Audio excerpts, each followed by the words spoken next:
Vamos a irnos a lo que nos interesa, semiología endocrina. Y para esto vamos a repasar cuáles son los órganos endocrinos, chicos. ¿Cuáles son los órganos endocrinos del sistema endocrino? ¿Cuáles son los órganos? Tenemos aquí uno en la imagen. ¿Cómo se llama este organito de acá? Forma de mariposa. ¿Es él? Tiroides. Muy bien, la tiroides. ¿Cuál es otro órgano del sistema endocrino? Glándulas suprarrenales. Los genitales.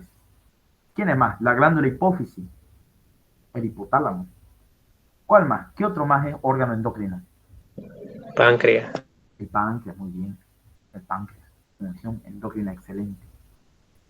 Hoy vamos a ver la parte de la hipófisis, hipotálamo y tiroides. La próxima clase vamos a ver la parte de diabetes, cómo hacer el diagnóstico, tratamiento de la diabetes, específicamente diagnóstico, cómo hacer el diagnóstico de una diabetes. Vamos a ver la próxima clase enfermedad de Addison, que son enfermedades a nivel de la glándula suprarrenal, y después vamos a ver la parte de lo demás que falta, los genitales, el hipogonadismo hipogonadotrófico vamos a ver después. ¿Ya? Entonces todo eso vamos a ver después. Lo que nos interesa ahorita es tiroides, hipófisis, hipotálamo. Entonces ya se olviden, no se olviden. Preguntas que tengan, pregunten y apunten. Tengan en su mano los apuntes. Entonces, para esto, chicos, antes de iniciar, ya hemos visto los órganos endocrinos, ¿no? Ahora, quiero saberlo primeramente dos conceptos. ¿Qué significa hipopituitarismo y qué significa panhipopituitarismo? ¿Cuál es la diferencia de una con la otra? Eso es algo que me va a ayudar cuando yo quiera hacer el diagnóstico. Cuando yo quiera hacer la parte, la parte más importante, que es la diferencia clínica.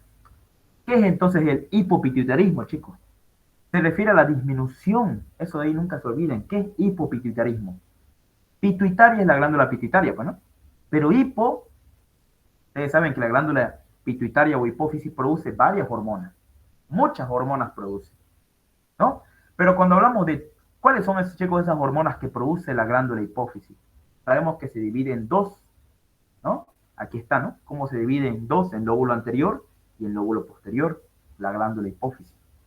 Y aquí vemos que la glándula anterior es la que más secreta, más produce la glándula hipófisis. Ya lo han visto eso bien en patología. Miren cómo la adenohipófisis y la neurohipófisis.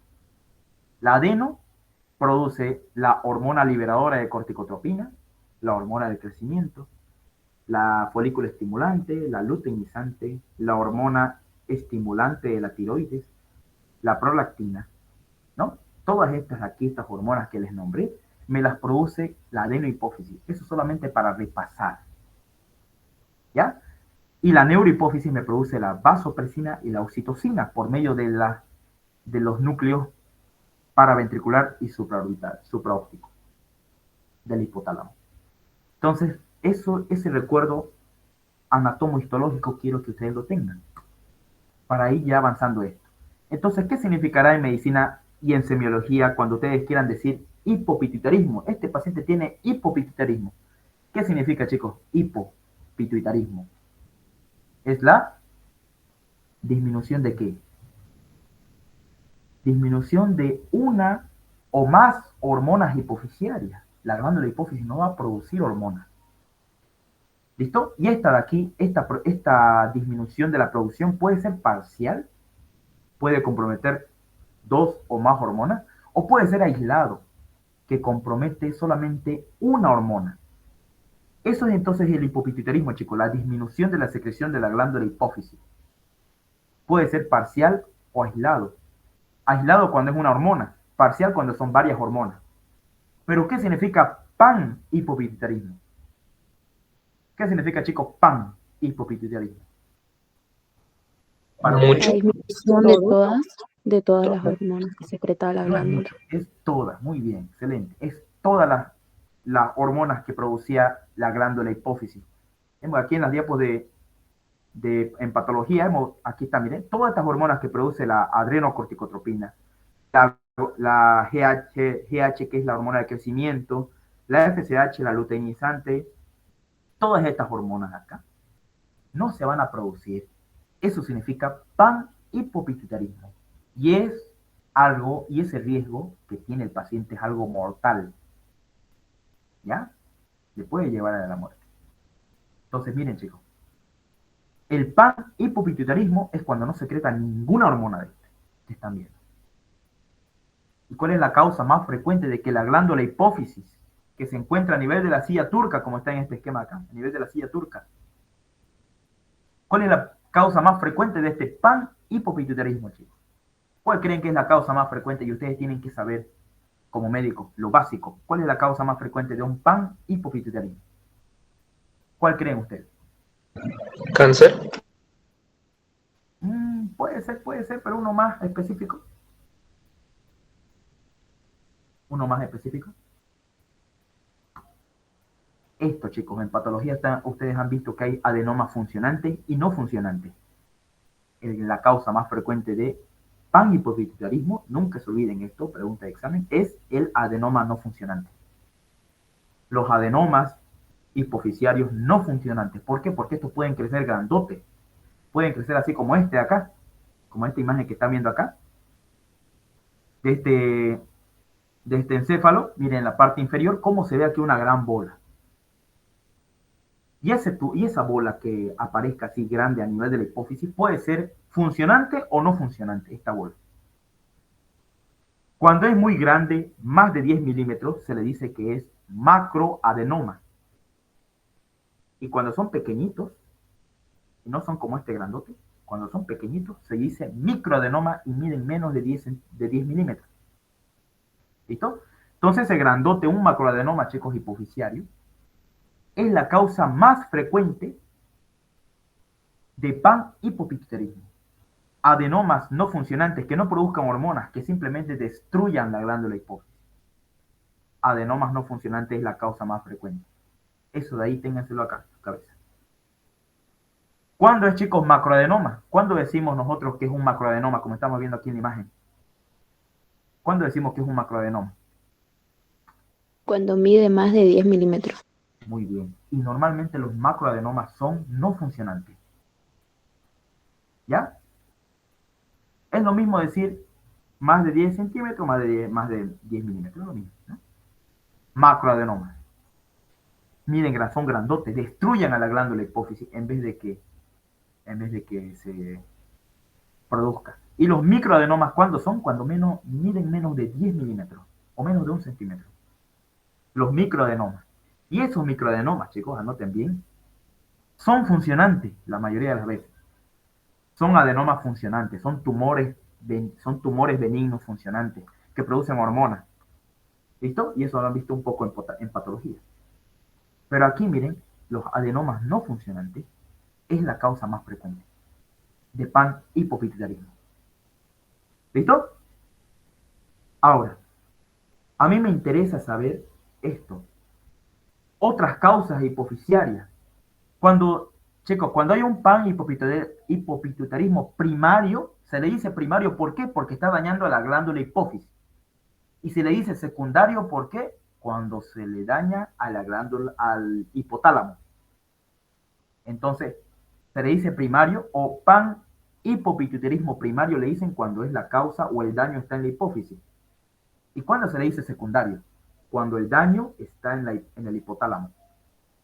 Entonces, primario, ¿cuáles son? Los adenomas hipofisarios no funcionantes, un trauma, un TEC, que es traumatismo encéfalo-craneal, ¿ya? Síndrome de Sheehan. ¿Quién se acuerda qué era el síndrome de Sheehan? ¿Quién se acuerda? Patología, chicos.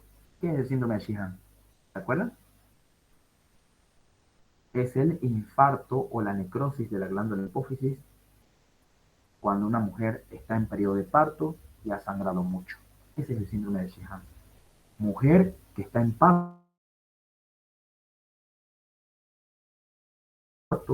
sangra mucho y su glándula hipófisis necrosa, ¿ya? Hace necrosis hipofisial. Ese es el síndrome de Sheehan. Otras causas son metástasis, como decía el compañero, cáncer, ¿no? Otras causas son sífilis, tuberculosis, abscesos hipofisiarios, papiloma invertido, pero los más frecuentes, anoten bien, chicos, ¿cuáles son los 3 las 3 causas más frecuentes adquiridas de panhipopituitarismo primario: adenoma no funcionante, radioterapia después de hacer un tratamiento de un tumor a nivel del cerebro, o un traumatismo craneoencefálico. Esas son las 3 causas más frecuentes. ¿Alguna pregunta hasta ahí? Espero que se haya entendido. ¿Listo? Manifestaciones clínicas. Chicos, ¿cómo puede estar una persona con un panhipopituitarismo? Depende de la edad. Si es un niño o si es un adulto, va a tener distinta clínica. Si es un niño y le viene el panhipopituitarismo, va a tener una talla baja, obviamente, va a tener una talla baja, no va a crecer como los otros niños, va a tener una talla baja, va a tener una pubertad retrasada, ¿ya?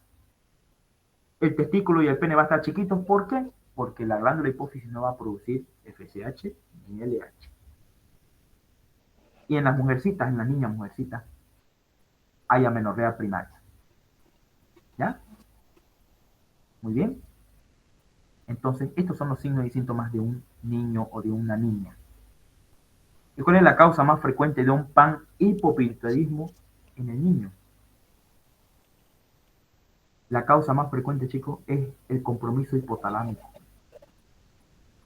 Esa es la causa más frecuente. Rengel, ¿tienes alguna pregunta? Rengel. Vamos a silenciar. ¿Listo? Bien. Entonces, la causa más frecuente de los niños es el panhipopituitarismo. ¿Listo?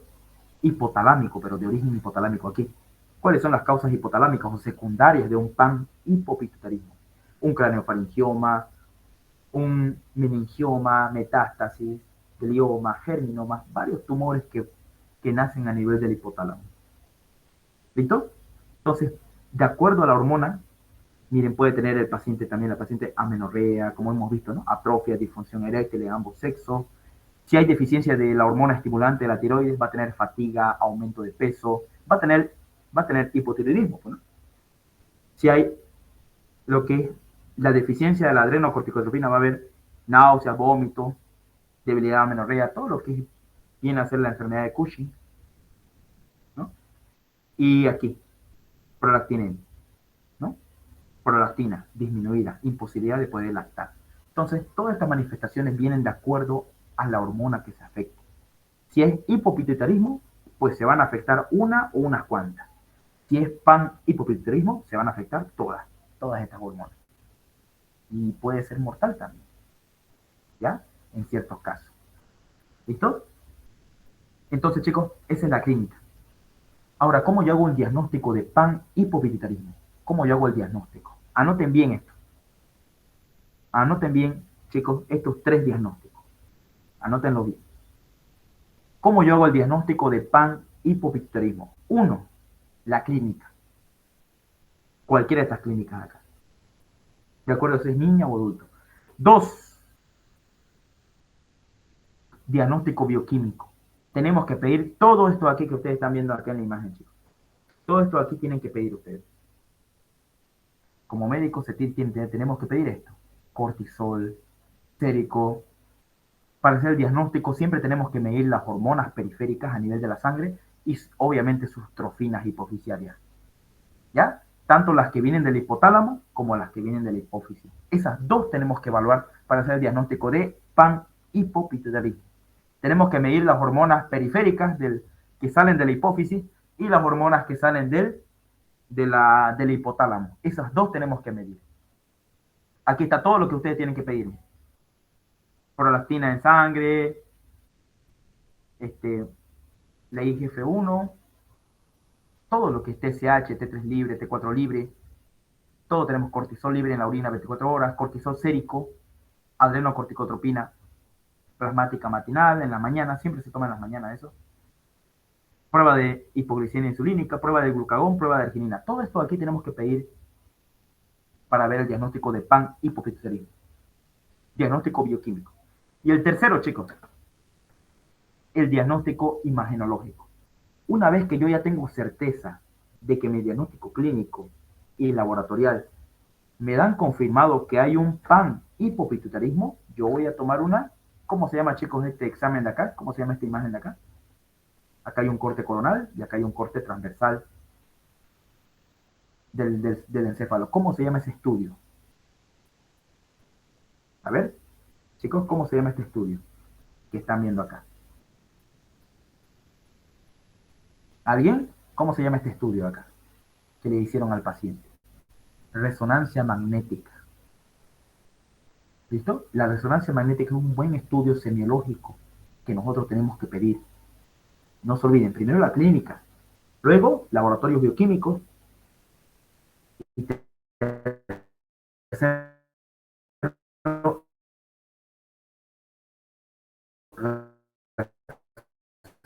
resonancia magnética. Para ver, miren, aquí se ve una gran de la glándula hipófisis. Miren cómo crece. Es muy grande.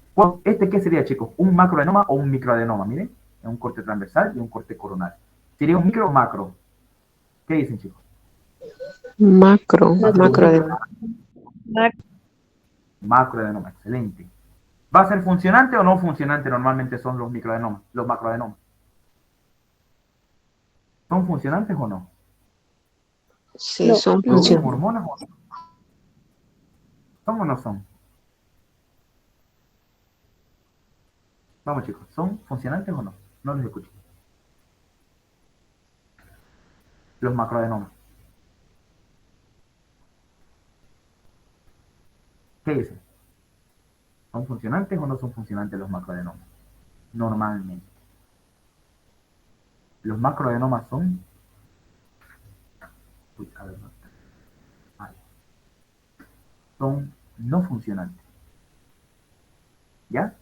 Los macroadenomas son no funcionantes. ¿Y miden más de cuánto? Más de 10 milímetros. Y aquí encontramos un macroadenoma que se está infiltrando. Entonces nosotros siempre tenemos que pedir primero cómo hacemos el diagnóstico entonces, chicos, de un panhipopituitarismo. ¿Cómo hacemos el diagnóstico? ¿Qué tenemos que hacer primero para el diagnóstico semiológico? Tenemos que ver la clínica. Clínica. Muy bien. Después de eso, ¿qué tengo que pedir? Todo esto de acá. ¿Cómo se llama todo esto de acá? Diagnóstico Bioquímico. bioquímico. Bioquímico. Bioquímico. Tengo que pedir hormonas periféricas, las que están en la sangre, y las trofinas hipofisiarias, tanto que vienen del hipotálamo y de la hipófisis. Esas dos tengo que medir, siempre. Y el tercero, ya que me confirma, de último hago ¿qué cosa? El diagnóstico, Imagenológico. eso, imagenológico. Pido resonancia magnética. ¿Con contraste o sin contraste? Con contraste. Con contraste, siempre. ¿Por qué? Porque el contraste me va a decir si hay un microadenoma o un macroadenoma. ¿Ya? El contraste se hace con un compuesto químico que se llama gadolinio. Gadolinio. Ese es el compuesto químico que se usa en la resonancia magnética para hacer contraste. ¿Listo? Y así vemos que si es un microadenoma menos de 1 centímetro y macroadenoma más de 1 centímetro. Los microadenomas son normalmente funcionantes y los macros son no funcionantes. Y aquí, mira, encontramos un macroadenoma hipofisiario aquí con el signo del copo de nieve o signo del 8 le llaman. Signo es un signo, miren, semiológico en la resonancia magnética que se llama el signo del copo de nieve o el signo del 8. Así le dice.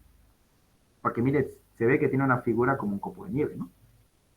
Adenomas hipofisiares no funcionantes, macroadenomas, ¿no? Y son blancos o son hiperintensos, se le dice en la resonancia magnética. Son blancos porque captan el contraste. ¿Ya? Con gadolinium. Entonces nunca se olviden esos tres para hacer el diagnóstico. Clínico, bioquímico, imagenológico. ¿Hasta ahí lo entendieron? ¿Alguna pregunta? Para que nos vayamos a acromegalia.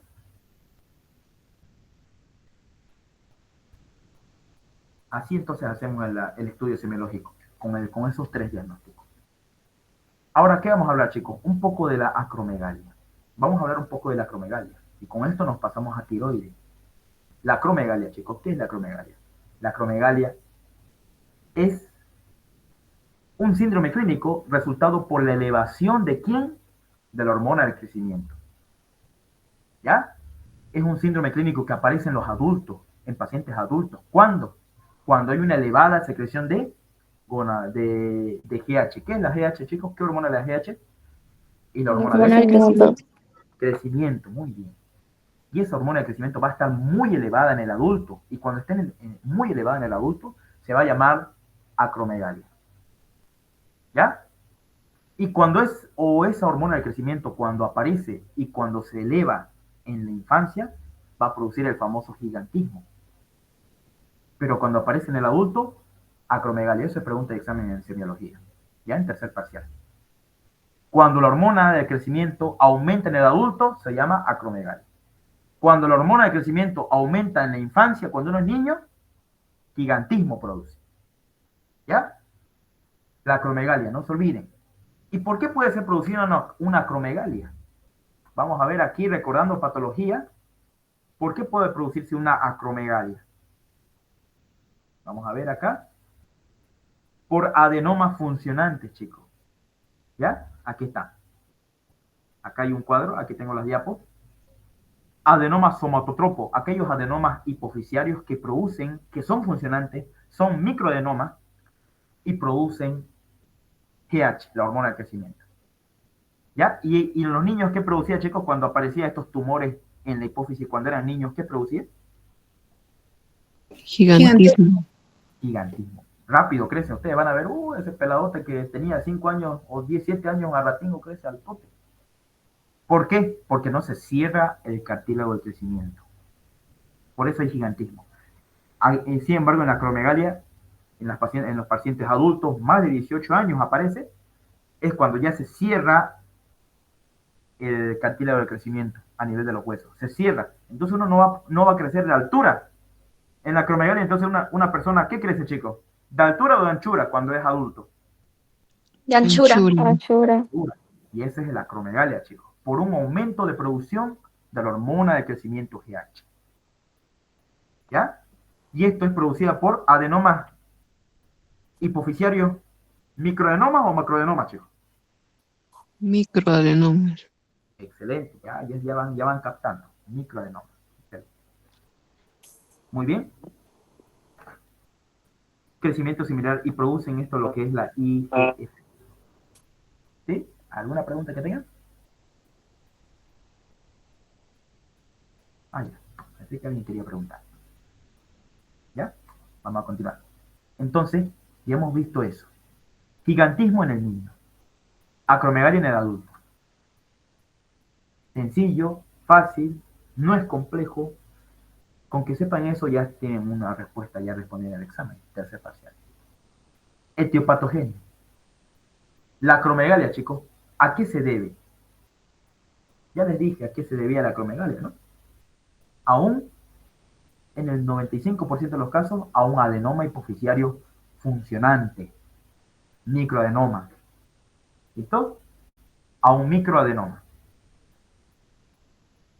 Entonces, los adenomas hipoficiarios son la causa más frecuente, más del 95% de los casos, y aparece entre los 40 y 60 años, y siempre el diagnóstico es tardío. ¿Por qué se diagnostica tardíamente esta enfermedad? ¿Por qué? Porque normalmente los síntomas, chicos, aparecen de a poco. Miren, ¿cuál es la causa? Miren, ahorita vamos a ver. El diagnóstico es tardío siempre, chicos, nosotros lo hacemos, los médicos lo hacen, el diagnóstico tardío. ¿Por qué? Porque los síntomas van de a poco los síntomas. Aproximadamente en 10 años del inicio del síntoma recién se va a poder diagnosticar. O sea, es un diagnóstico tardío que se hace normalmente. Pero ahorita nosotros vamos a ver cómo hacer un diagnóstico más preciso con la semiología. Primero recordando la etiopatogenia. La primera causa es un adenoma hipoficiario, ¿no? Y aquí se ve, chicos, un esquema donde ustedes pueden recordar un poco lo que es la patología de esta enfermedad, donde común, aquí en esta parte de aquí, un adenoma hipoficiario va a producir altas cantidades de GH, hormona de crecimiento. ¿Y qué es la IGF-1? ¿Quién me puede decir, chicos, qué es la IGF-1? ¿Qué significa IGF-1?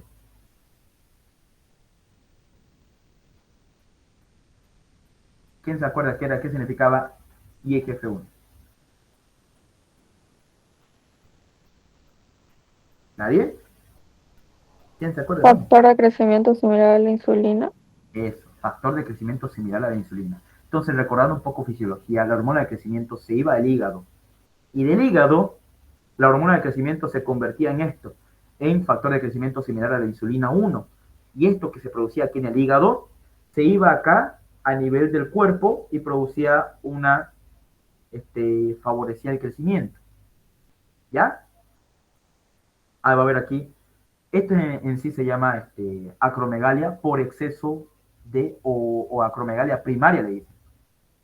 Acromegalia primaria porque es por exceso de hormona de crecimiento. Miren, como acá hay un normal, un adenoma, produce mucha hormona de crecimiento, mucho factor de crecimiento similar a la insulina y favorece el crecimiento de los huesos y de los tejidos. Y este es otro, miren, exceso de hormona de crecimiento extrahipoficiario. Cuando a este nivel, chicos, hay un tumor a nivel del páncreas. Digamos que hay un tumor a nivel del páncreas que produce la hormona de crecimiento. Y esa hormona de crecimiento ya no se va a producir en la hipófisis, sino se va a producir en el páncreas. Entonces, esa es otra causa de acromegalia, un tumor de los islotes del Langerhans del páncreas, que me va a producir hormona de crecimiento. También me va a producir lo mismo, acromegalia, pero no, el tumor no está en la hipófisis, por ende no es primario, es secundario. Y miren chicos, y de aquí, ocasionado puede ser a nivel central o puede ser periférico, por un tumor a nivel de la glándula del hipotálamo, por un tumor que hay en el hipotálamo, puede producir la hormona estimulante de la hormona de crecimiento, de la hormona de crecimiento, va a estimular a la producción de la hipófisis de hormona de crecimiento y va a ser lo mismo. Pero ¿dónde está la lesión? La lesión está en el hipotálamo. Hay un tumor productor de hormonas. ¿Listo? Hay un tumor acá arriba en el hipotálamo. Y esto ya se le considera como acromegalia terciaria. ¿Ya? Entonces, primario, secundario, terciario. El primario, ¿dónde está localizado el tumor? Chicos, en el primario, ¿dónde está localizado el tumor? Hipotálamo. En la hipófisis. ¿Ya? En el primario, cuando hay mucha secreción de hormona de crecimiento primario, está en la hipófisis. Y acá, en la secundaria, ¿dónde está el problema? ¿Dónde está la lesión? No hay en la hipófisis. Entonces, ¿dónde se encuentra el exceso de producción de GH, de hormona de crecimiento? En el páncreas, por un tumor a nivel del páncreas, ¿no? Que produce hormona de crecimiento, independientemente que venga de la hipófisis. Y en el terciario, chicos, ¿dónde está la lesión? Ahora sí. En el hipotálamo, ya que en el hipotálamo el tumor hipotalámico va a producir la hormona liberadora de la hormona de crecimiento. Se traduce así, GHRH, que viene de la glándula hipófisis, del hipotálamo, y estimula la hipófisis, y la hipófisis se hace una hipertrofia, hiperplasia. Aquí es el único lugar donde la hipófisis se hace hipertrofia, hiperplasia. El único lugar es aquí, en la acromegalia terciaria. ¿Ya? Aquí nomás es donde la glándula hipófisis se hace grandota. Hay hiperplasia, hipertrofia. ¿Alguna pregunta de esto? ¿De estos tres? Cada una de estos tres tiene su causa. Y aquí están. Primario, secundario y terciario. ¿No? Pregunta, chicos. Si se escuchó bien mi audio. Pregunta. Bien. La clínica. ¿Cómo es la clínica de estos pacientes con acromegalia? Como hay mucha hormona de crecimiento y mucho factor de crecimiento similar a la insulina 1, hay mucho GH y hay mucha IGF-1, que es la hormona del factor de crecimiento similar a la insulina. Esos dos hay mucho. Entonces, ¿qué va a pasar? ¿Cómo va a estar mi paciente? Va a haber, lo primero que vamos a ver es que va a haber un agrandamiento de la nariz y los labios. Anoten bien eso, agrandamiento de la nariz. Miren cómo se hace más grande la nariz y los labios también se hacen más gruesos. El hueso frontal se hace también más prominente. Y la mandíbula se hace más grande, se llama prognatismo. Y chicos, ¿qué significa diastemia en semiología? ¿Qué significa diastemia? Separación de los dientes, chicos. Cuando los dientes se están empezando a separar, ¿no? Diastemia. Y la paciente consulta porque de la nada se separan sus dientes cuando ya tienen pues 40, 50 años, se empieza a separar los dientes. Se llama diastemia. Y es un signo clave de acromegalia. Hipertrofia biventricular, arritmias cardíacas. Estos pacientes, chicos, tienen el corazón grande, tienen arritmias cardíacas, pero lo principal, tienen hipertensión arterial. Y también tienen una enfermedad a nivel de las válvulas del corazón. Y tiene lo que es llamado la sifoscoliosis. Miren, a ver ustedes que es medio jorobado el paciente. Sifoscoliosis, por agrandamiento y el aplastamiento de la columna cervical dorsal. Y miopatía proximal, va a tener cansancio en la musculatura proximal. Eso significa miopatía proximal. Cansancio en la musculatura proximal, en los músculos de los brazos. ¿Listo? Y puede tener también desarrollar lo que es dolor en las articulaciones, porque va a haber como una artrosis no inflamatoria, en otras palabras, ¿no? Bien. Y estos pacientes también van a tener síndrome del túnel del carpo. ¿Por qué un paciente con acromegalia va a tener síndrome del túnel del carpo? Que es cuando el nervio mediano se aplasta. Ese es el síndrome del túnel del carpo, cuando el nervio mediano se aplasta. Pregunta de examen esto fue, chicos. ¿El síndrome del túnel del carpo aparece en qué enfermedad comúnmente?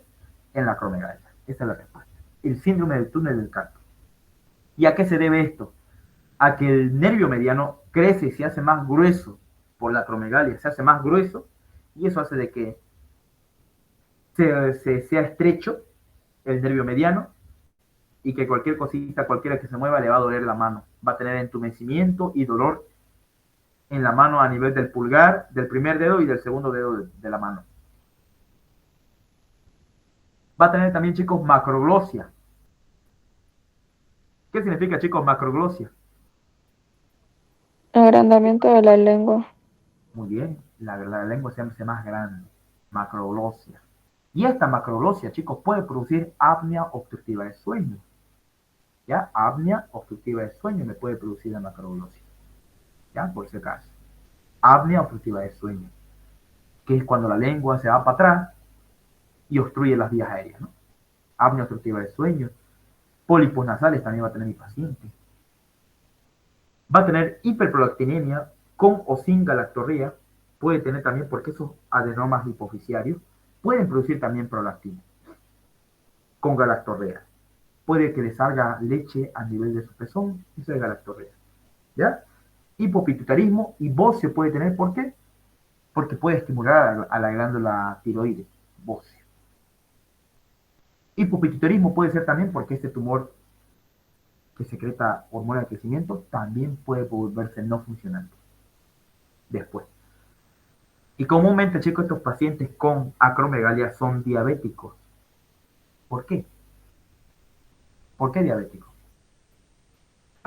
Porque no se olviden que la hormona de crecimiento hace que se mueva la glucosa en la sangre. Entonces, como hay más glucosa en la sangre, va a producir insulinoresistencia. Y puede llevar incluso a una osteoporosis. Entonces, estos son algunos que les dije, que lo estoy nombrando, algunas de las manifestaciones más importantes de la acromegalia. Acá hay una lista de todo lo que puede haber a nivel de la piel, a nivel cardiovascular, a nivel somático, a nivel del tumor, a nivel de respiratorio, visceromegalia. Hay visceromegalia, chicos. Se agranda el hígado, el vaso, los riñones, la próstata, y puede producir hiperplasia prostática. La próstata se va a agrandar. Entonces, todo esto puede haber, chicos, como clínica. Es largo las manifestaciones y es rico en manifestaciones clínicas. Por eso nos estamos preparando para poder diagnosticar este tipo de casos cuando nos toque acromegalia. ¿Cuál es entonces, chicos, la causa más frecuente de la acromegalia? ¿Cuál es la causa más frecuente de esto? En adultos, la acromegalia. ¿Cuál es la causa más frecuente?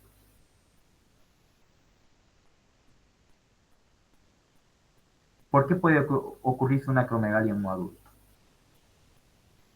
Adenoma hipofisiario funcionante. Muy bien. suficiente. Nada más necesitan saber de esa parte. Ya la clínica, ustedes se lo saben. Diastemia, pronatismo, todo lo que tenga que ver con crecimiento anómalo. Y si les preguntan a qué se debe el síndrome del túnel del carpo, es porque el nervio mediano se agranda, se hace más grueso el nervio mediano. Y eso hace que comprima las estructuras vecinas y produce el síndrome del túnel del carpo. Que hay entumecimiento y dolor al mover la muñeca. ¿Listo? Y al comprimir la muñeca. Y ahí ya no se olviden de causas primarias, secundarias y terciarias, según la fisiopatología. Y esto necesitan saber para el examen. ¿Cómo hacemos el diagnóstico de una acromegalia?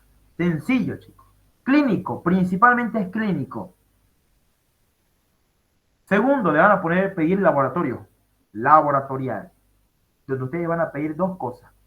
Prueba de tolerancia a la glucosa y factor de crecimiento similar a la insulina sérica. Esos dos. Y tercero, cuando ya tienen confirmado esto y sospechan de esto, piden una resonancia magnética. Lo mismo que en PAN hipopituitarismo, lo mismo.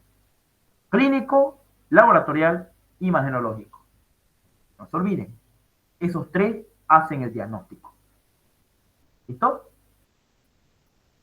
Entonces, clínico, laboratorial, imagenológico. ¿Qué vamos a pedir en el laboratorio? Vamos a pedir lo siguiente, la prueba de tolerancia a la glucosa oral. Pero les cuento que no es muy fiable esa prueba de la tolerancia. No es muy fiable. ¿Ya? No es muy fiable, no es muy confiable, porque pueden variar de persona a persona. La más importante y la más específica, y la que quiero que ustedes aprendan hoy, es esta de acá.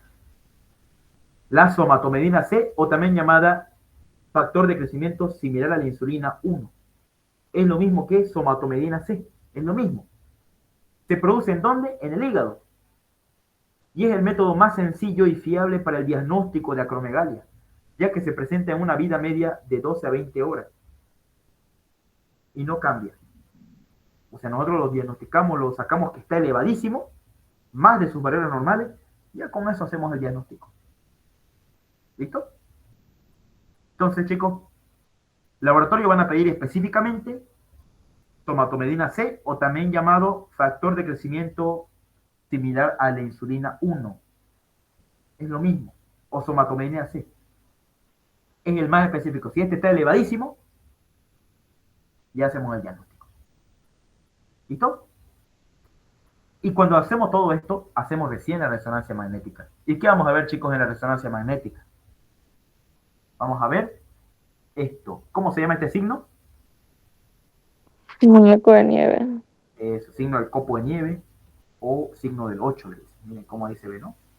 Signo semiológico, característico en la resonancia magnética. Esta resonancia magnética está en secuencia T1. ¿Listo? Y siempre se pide con contraste para ver si hay un microadenoma o macroadenoma. Siempre se pide. ¿Con qué contraste, chicos, usamos para la resonancia magnética? ¿Qué contraste usamos? El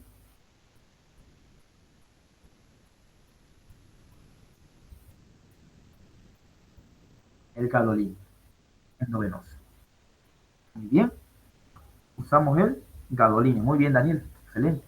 Usamos gadolínio. El contraste para la resonancia magnética. Listo. ¿Alguna pregunta de acromegalia, chicos? ¿Alguna pregunta de panhipopituitarismo? Para que nos vayamos acá. A tiroides.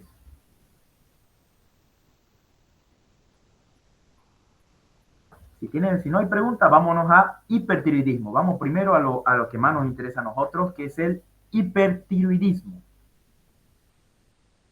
Chicos, ustedes que conocen, ¿qué es el hipertiroidismo para ustedes? ¿Qué es el hipertiroidismo? Elevación de la hormona tiroidea.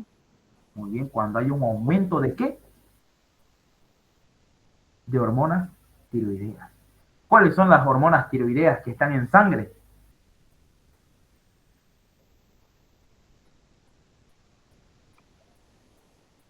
T3 y T4. Triodotironina y tetrayodotironina. T3 y T4. ¿Listo? Eso tenemos nosotros en sangre. ¿Cuáles son, antes de esto, chicos, quiero mostrarles cuáles son los valores normales de la T4 libre y la T3 total? ¿Cuáles son sus valores normales? La T3 total, lo normal es que sea de 85 a 180 nanogramos por decilitro. Y la T4 libre, de 0.8 a 2.0 nanogramos por decilitro. Eso aquí en la cabecita, por favor, ¿ya? Los valores normales. La T4 libre es la forma inactiva. La T3 es la parte activa. Y la T4 total es de 4.5 a 12.0 microgramos por decilitro. Y la TSH es de 0.3 a 4.5 unidades internacionales por mililitro.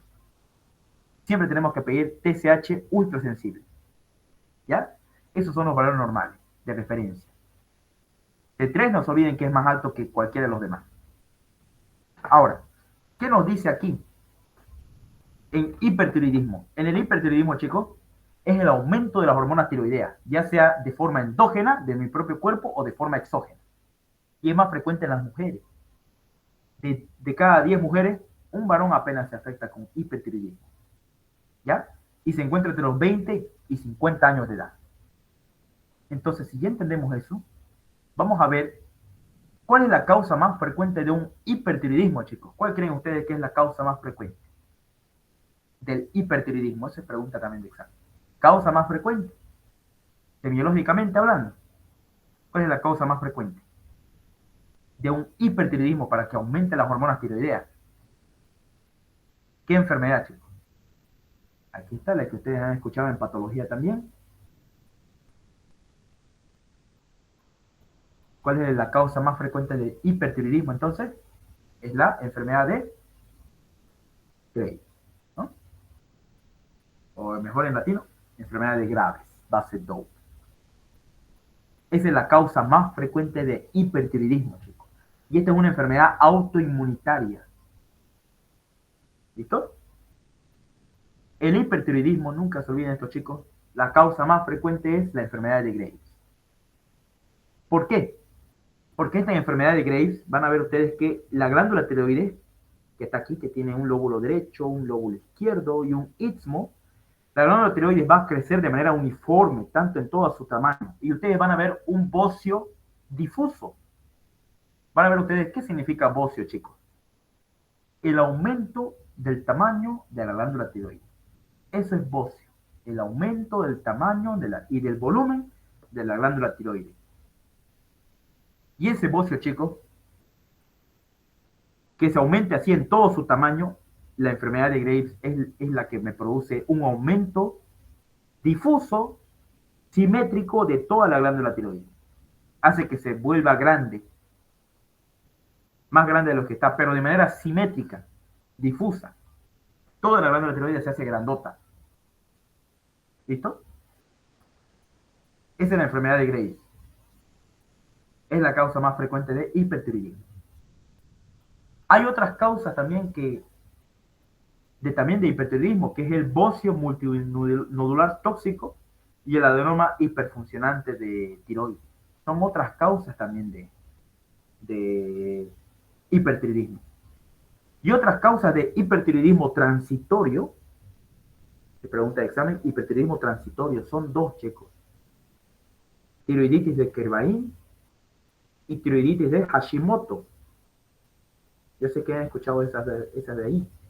Tiroiditis de Hashimoto y de Kervain son las dos causas de hipertiroidismo transitorio.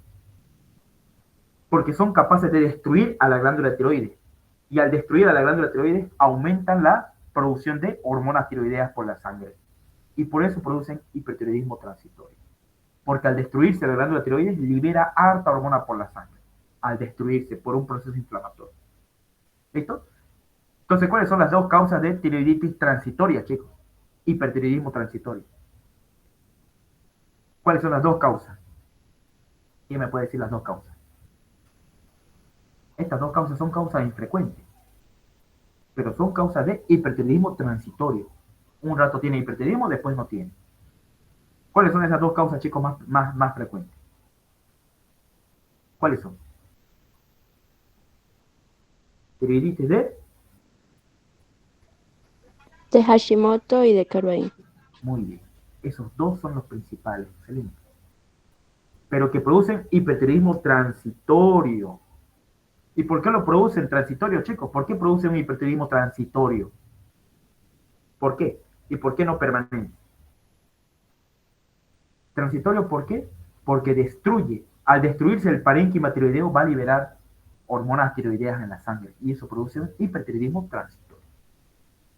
Sin embargo, la enfermedad de Graves es permanente hasta no eliminar la causa. ¿Listo? Porque de causa inmunitaria. Y eso, en la enfermedad de Graves, chicos, hay autoanticuerpos que actúan sobre los receptores TSH de la glándula tiroides, haciendo que se forme como una TSH, hace pasar como si fuera una TSH, y estimula la glándula tiroides para que crezca todo su cuerpo. Toda la glándula tiroides va a crecer a la vez, de manera uniforme. Y eso se llama un bocio simétrico. Bocio simétrico, porque crece toda la glándula a la vez. Sin embargo, cuando es un bocio irregular o unilateral, solamente un lóbulo de la glándula tiroides crece. Y eso es provocado por un adenoma tiroideo. Hipertiroidismo por adenoma tiroideo. Chicos, ¿cuál de estos dos tiene, cómo se llama esto aquí, chicos? Que tiene los ojos bien abiertos una paciente. ¿Cómo se llama? Exaltación. Es exoftalmo. ¿Quién tiene exoftalmo? ¿El paciente con enfermedad de Graves o el que tiene adenoma tiroideo? Ambos producen hipertiroidismo, pero ¿cuál de ellos dos tiene exoftalmo? ¿O ambos tienen? El de Grace. Solamente el de Graves, chicos. En el 80% de los casos, la enfermedad de Graves produce exoftalmo, que hace que los ojos se vayan hacia adelante. ¿Ya? Ojos saltones. Y se debe eso a una intensa actividad simpática de los músculos del párpado. A eso se debe el exoftalmo. Ahora, solamente esto aparece principalmente en la enfermedad de Graves. Es característico. Sin embargo, un adenoma tiroideo, que también produce hipertiroidismo, un tumor tiroideo que también me produce hipertiroidismo, no produce exoftalmo. ¿Ya? Eso es algo característico que ustedes tienen que diferenciar, chicos. Un bocio multinodular tampoco me produce exoftalmo. El único que produce es la enfermedad de Graves. Los otros no producen exoftalmo. ¿Ya? La tiroiditis de Kerbein, ninguno de estos aquí produce exoftalmo. Ninguno. Un cáncer de tiroides tampoco me produce exoftalmo. Yo he visto una vez en el hospital un caso de una paciente en el San Juan de Dios que tenía así un bocio irregular, grandote, pero no tenía exoftalmo. Entonces no era enfermedad de Graves. Era un carcinoma anaplásico de tiroides. Entonces, tenemos que ver bien esa la diferencia de uno con el otro. ¿Ya? Muy bien. Entonces, continuamos. Clínica. ¿Cómo se presenta una mujer con hipertiroidismo, chicos? Primero viene sin ganas, astenia, pérdida de peso, pierde rápido de peso, tienen bajo peso, son bien nerviosas y tienen palpitaciones en su corazón. ¿Ya? Tienen insomnio, no pueden dormir bien, mal tolerancia al calor, sudoración, diarrea tiene frecuentemente y son agresivas, ¿no? O tienen la tendencia a tener agresividad. Y en la consulta ellas se sienten diciendo que se sienten aceleradas. ¿Ya? Sienten aceleradas. Ese es el término que usan. ¿Ya? Así se puede manifestar en una mujer joven.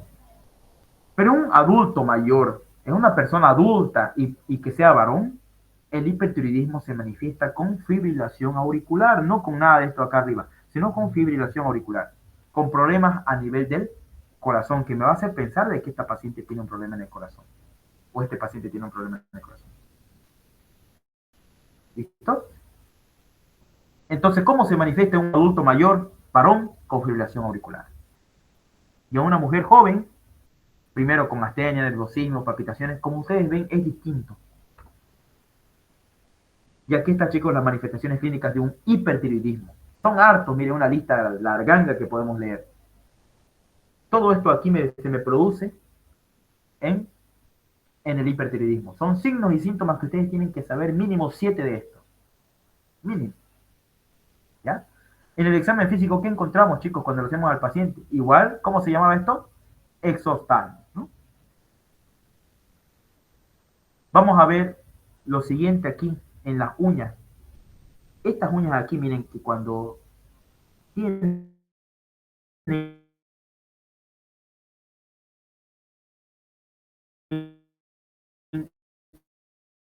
onicólisis en la parte de la uña central de anterior a posterior, se ve y se observa frecuentemente en el hipertiroidismo. Entonces esos signos clínicos tenemos que saber nosotros, tenemos que ver las uñas, tenemos que ver los ojos, la cara, ver, palpar la piel. En semiología ustedes tienen que palpar la piel, cómo está la piel del paciente, si está fría, si está sudorosa. Normalmente cuando está en hipertiroidismo la piel está húmeda y está caliente la piel. La piel es fina, húmeda y caliente. ¿Ya? Así es la piel.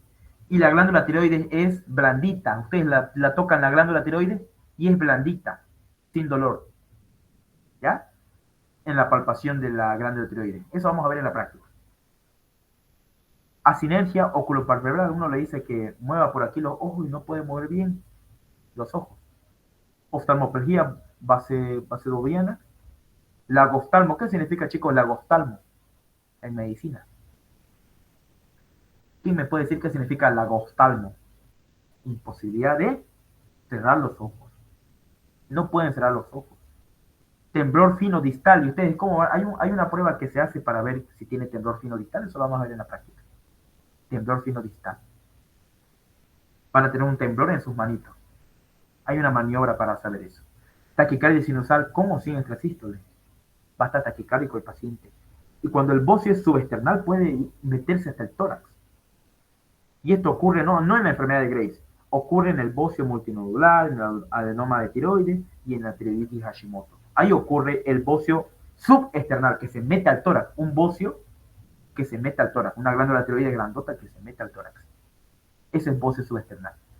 Mixedema pretibial, chicos, aquí está, miren, a nivel de las piernas, va a producirse lo que es el engrosamiento de la piel, mixedema pretibial en etapas avanzadas. Y miren, uñas en cristal de reloj, como considerada como acropaquía tiroidea. Entonces, todo esto vemos en la parte avanzada. Mixedema pretibial, les pregunto examen por si acaso, junto con acropaquía tiroidea. Chicos, yo les pregunto, el adenoma folicular, la tiroiditis Hashimoto, el bocio multinodular, ¿son causantes de hipertiroidismo?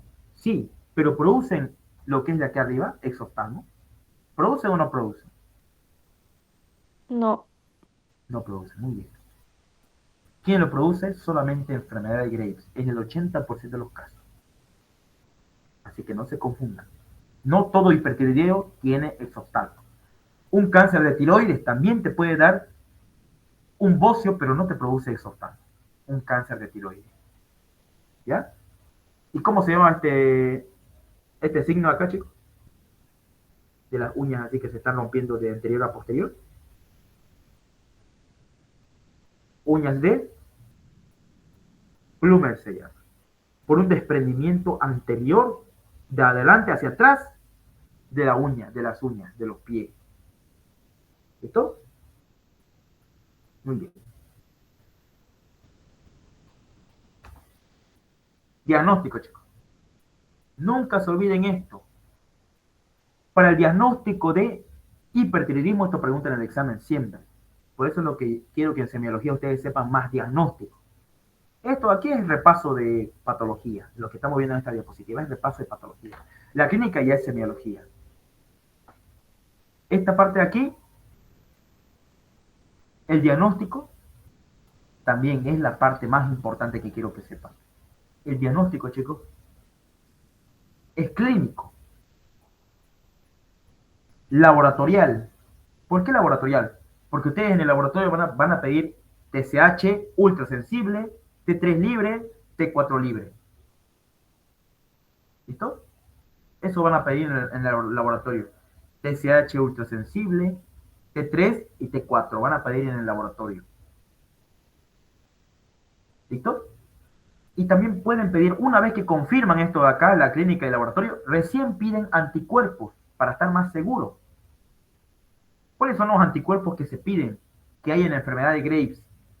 Anticuerpos antitiroglobulina, antiperoxidasa y antirreceptor de TSH. Esos tres son positivos, pero el más específico es este. Pregunta de examen, chicos. El más específico, el anticuerpo más específico en el laboratorio que van a pedir es el antirreceptor de TSH. El más específico para enfermedad de Graves.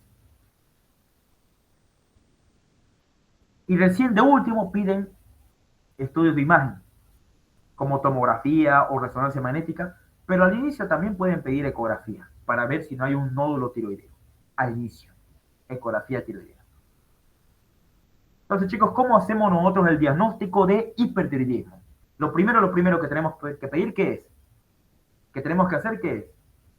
Es un diagnóstico Clínico. clínico. Luego de ahí, laboratorial. ¿Qué vamos a pedir en el laboratorio? Mm, Hormonas tiroideas, TSH,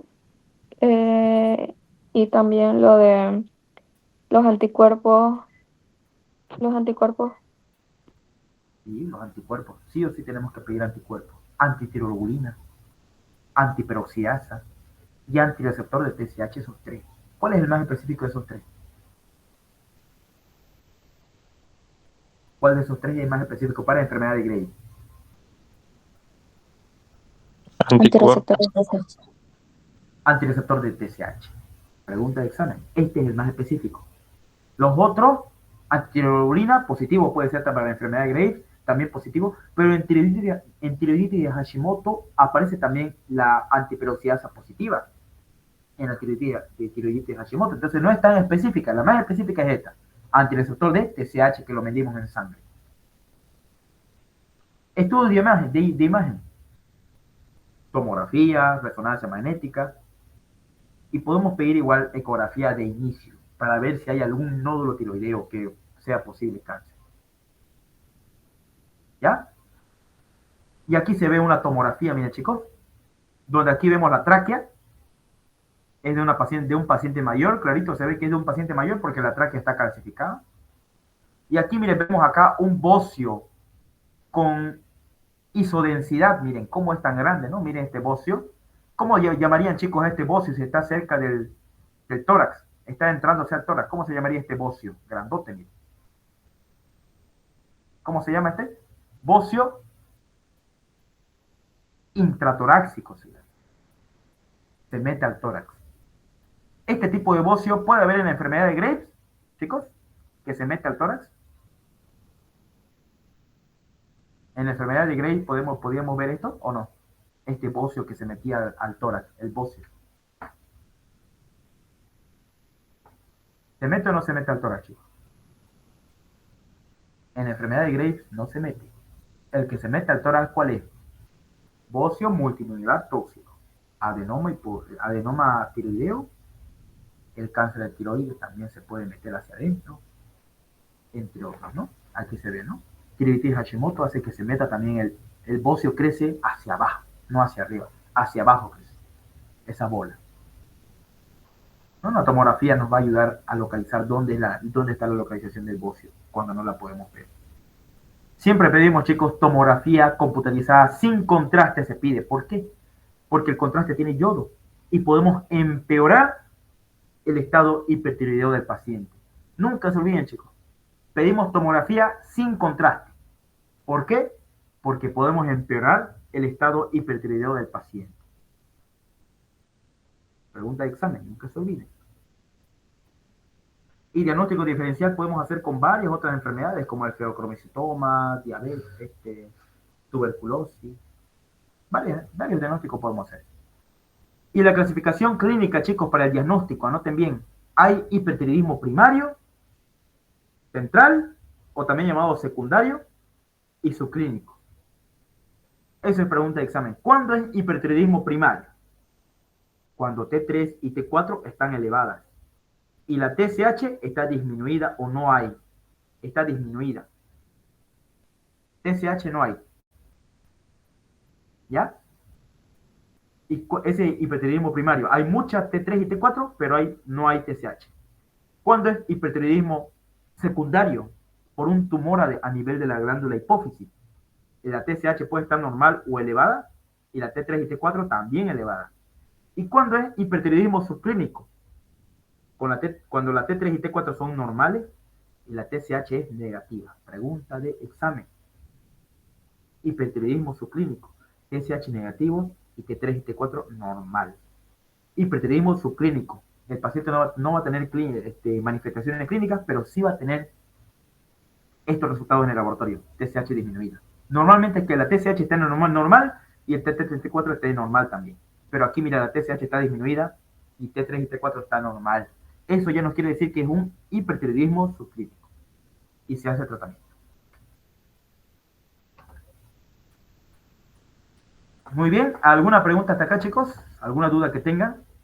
¿Alguna pregunta, alguna duda del hipertiroidismo?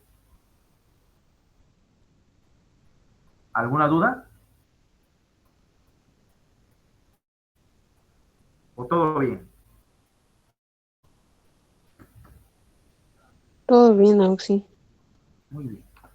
Preguntas que tengan, no se olviden escribir en el chat, pero nunca se olviden esto de acá para su examen práctico y teórico. Hipertiroidismo primario, secundario y subclínico. Para el examen de multigrupo, siempre entra esto. A veces te pone hipertiroidismo secundario, ¿cómo se ve en el laboratorio? TSH normal o elevado, o T3 y T4 elevado. Lo mismo el subclínico te pone TSH negativo o disminuido y T3 y T4 normal. Eso tienen que poner en el examen. Inciso A, inciso B, sale. ¿Ya?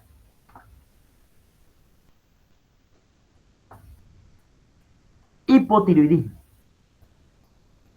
Hiper, todo excitado, todo estimulado, agresivo, todo bien acelerado. Pero en el hipotiroidismo ya es distinto. En el hipotiroidismo todo está disminuido, está bajoneado, está depresivo. ¿Listo? Y el hipotiroidismo, chicos, anoten bien, ¿qué es el hipotiroidismo?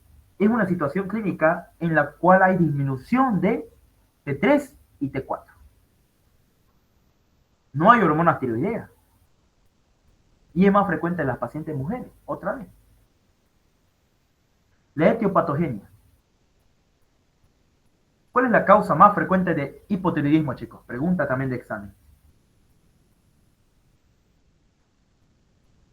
Causa más frecuente de hipotiroidismo, chicos, que nunca se tienen que olvidar. En nuestro medio, en nuestra población, ¿cuál es la causa más frecuente? La enfermedad de Hashimoto. Y esta enfermedad de Hashimoto tenemos que tener mucho ojo porque esta enfermedad de Hashimoto me puede favorecer el desarrollo de linfomas, cáncer a nivel linfoide. Por eso no se olviden, la causa más frecuente de hipotiroidismo es una enfermedad autoinmune que se llama tiroiditis de Hashimoto o tiroiditis crónica autoinmune. La causa más frecuente es primaria. Chicos, en el hipotiroidismo hay primario, secundario y terciario. Vamos a ver ahorita cuál es la causa de un primario.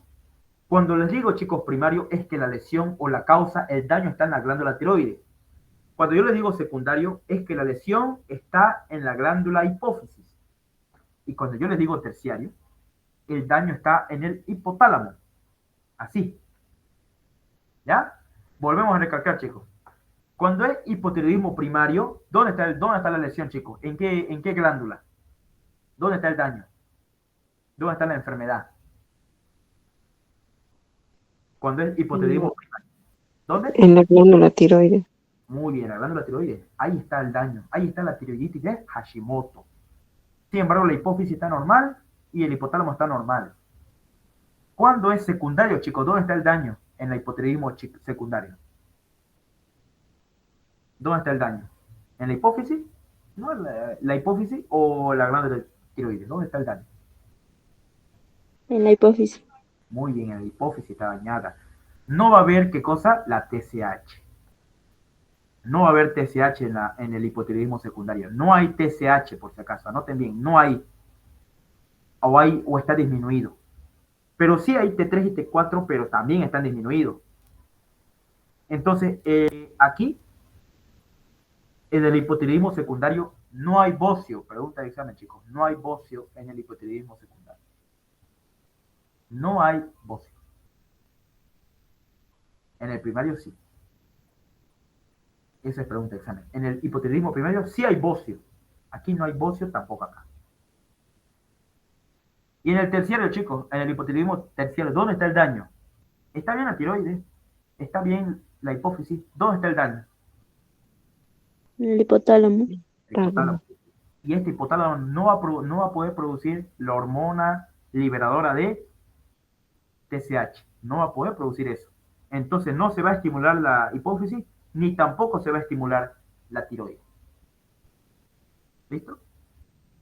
Así. Hipotiroidismo primario, secundario y terciario. Su fisiopatología, ahí está. Los valores normales no se olviden. TSH ultrasensible, lo normal es que sea de 0.3 a 4.5. Y en el hipotiroidismo secundario está disminuido. Cuando es primario, la parte aquí, la T4 libre y la T3 total es de 85, la T3 total a 180 y la libre es de 0.8 a 2.0 nanogramos por decilitro. No se olviden esos valores. Entonces, miren, chicos, ahí está, ¿no? Hipotiroidismo primario, la causa más frecuente es tiroiditis Hashimoto. Otras causas pueden ser tiroidectomía por una cirugía que retira la tiroides, por amiodarona, por consumir litio, anticonvulsivante, por radiación a nivel del cuello, por la enfermedad de Graves. Una radiación a nivel del cuello haciendo el tratamiento de enfermedad de Graves puede llevar a un hipotiroidismo. Secundario puede ser por un panhipopituitarismo, puede ser por hemocromatosis, síndrome de Sheehan, un trauma encefalocraneal, radioterapia de la cabeza. Todo esto son causas, metástasis. Y el terciario, un tumor o una lesión a nivel del hipotálamo. ¿Cuál es la clínica, chicos? La clínica de mis pacientes. Normalmente estos pacientes presentan síntomas inespecíficos. Un poco difícil es hacer el diagnóstico aquí en hipotiroidismo. Un poco más difícil porque al inicio no presenta muchos síntomas. Ya al final de la enfermedad, en el estadio 4, cuando es grave, la paciente tiene esta facies característica que se llama, pregunta de examen, facies abotargada, macroglosia, derrame pericárdico y ascitis. Todo eso va a tener una paciente en el estadio avanzado. Pero al inicio, ¿qué va a tener? Al inicio va a tener cansancio, calambres, parestesia, todo leve, caída del cabello. Va a decir, ay, ¿por qué se está cayendo mi cabello? Uñas frágiles, constipación, va a estar estreñida, intolerancia al frío, el otro era intolerancia al calor, ¿no? Disfunción sexual eréctil en el hombre, hipermenorrea o amenorrea en la mujer. Normalmente va a ir al ginecólogo al inicio porque no va a poder tener un buen ciclo menstrual. ¿Ya? Normalmente son pacientes obesas. Estas pacientes con hipotiroidismo. ¿Listo? Y signos puede haber reflejos. Todo esto aquí es al inicio. ¿Ya? Y en la etapa avanzada ya es más grave. Pero al inicio, ¿qué más vamos a ver? Hipertensión arterial vamos a ver también. Bradicardia puede ver también. Hipertrofia tiroidea irregular. Pseudonodular. Que con la tiroiditis de Hashimoto va a haber una hipertrofia tiroidea regular o un poco irregular porque una parte no va a crecer, una parte más que otra va a crecer y va a tener unos pseudonódulos, van a aparecer unos pseudonódulos. Eso es tiroiditis de Hashimoto. Pseudonódulos que parecen quistes pero no son. Cursan a veces sin bocio en estadios finales de la enfermedad. Y también se puede ver hipertrofia de glándulas submaxilares.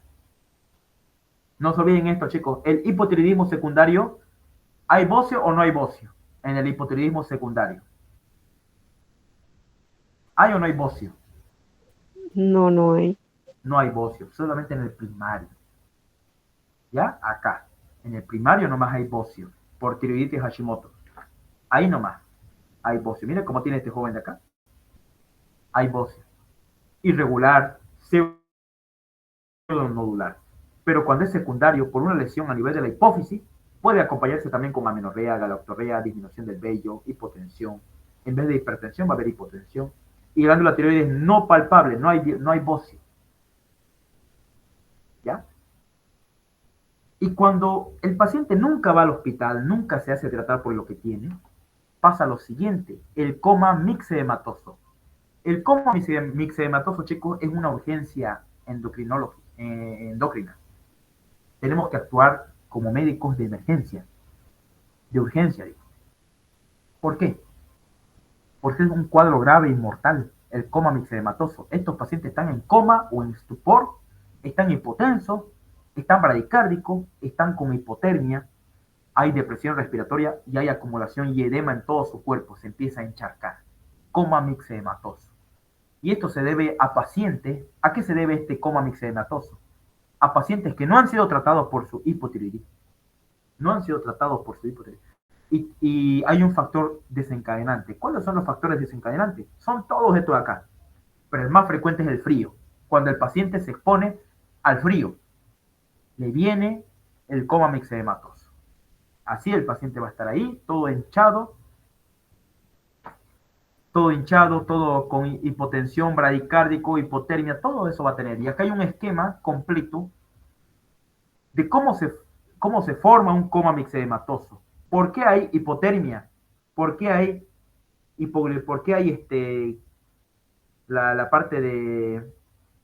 ¿Por qué hay coma? Por la propia hipoglucemia, ¿no? Hay hipotensión que también me va a llevar al coma mixedematoso. Hay acumulación de agua, entonces también va a producir edema a nivel cerebral, a nivel del cuerpo. Entonces, todo esto, chicos, de acá es un esquema muy bonito donde me lleva a por qué hay un coma mixedematoso en el hipotiroidismo. Cardiovascular, respiratorio, todo tiene su causa. ¿Ya? Y el factor precipitante, chicos, más común, ¿cuál es? De estos pacientes para que entren a coma mixedematoso, que no han sido tratados. ¿Cuál es el factor desencadenante más específico, más frecuente? La exposición al frío. Muy bien. Exposición es por tiempo prolongado a temperaturas muy bajas. Ese es el principal factor y con lo que más vienen estos pacientes a consulta, a urgencia. ¿Ya? Exposición prolongada al frío. Y esto se ve en pacientes no tratados. No se olviden eso. ¿Cómo viene el paciente? En coma, hipotenso, bradicárdico, con hipotermia, con depresión respiratoria, no va a poder respirar, por eso le ponen esta aquí, sonda nasal, ¿no? Y agua. Harta agua se retira. Así se ve un coma mixedematoso. ¿Listo? Diagnóstico, chicos. ¿Cómo hacemos el diagnóstico de hipotiroidismo? Primero es clínico. El diagnóstico es clínico. ¿Cómo vemos? La piel va a estar de la paciente gruesa, fría y seca. Ahí cuando vemos nosotros la piel fría y seca, ya nos da un punto de que puede ser hipotiroidismo. Si lo vemos con voz ronca y lenta, también. Bradicardia, también. Me dan puntos para que sea un diagnóstico clínico. ¿Ya? ¿Y qué más tengo que pedir? Laboratorio. TSH ultrasensible, T3 y T4. Aquí no pido lo que es la parte de hartos anticuerpos. Aquí solamente pido un anticuerpo. ¿Ya? Un solo anticuerpo aquí pido, chicos. ¿Cuál es ese anticuerpo? El APO. El anticuerpo antiperoxidasa. Ese es el único anticuerpo que yo voy a pedir en hipotiroidismo, que es específico para tiroiditis a Hashimoto.